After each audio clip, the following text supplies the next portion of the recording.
This is another part of our brake job. We always machine rotors when we can, and by that I mean if they're thick enough and the material's good enough to allow us to machine them. There is a minimum thickness that's stated on the rotors. And in this case, you can kind of see how bad this rotor is warped. You'll see the shiny part of the metal where the brake lathe is actually taking some off, and then you'll see a dark part where it's not even touching the rotor yet. And another thing we do when we're machining, instead of making a one deep fast pass, we use a 3-pass method. And our first cut takes off the bulk of the material.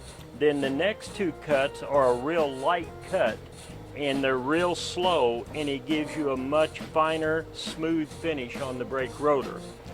So again, that's just a little different on the way we do them as opposed to maybe another shop. And it does take more time, but we prefer this 3-pass method. Another thing that we do before we even mount the rotor, on this rotor you can see the amount of rust that is built up on the rotor surface.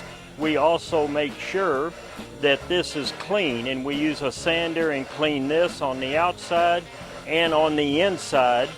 And I'm going to turn this off. So what that allows us to do is truly mount the rotor up. And in the inside where it mounts to the hub is also cleaned. And again, it just makes a little better brake job when everything is clean and they mount and bolt back up together true and proper.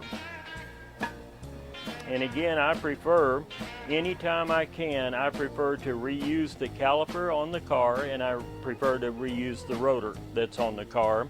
And sometimes you can't, but that's our method of salvaging them when we can.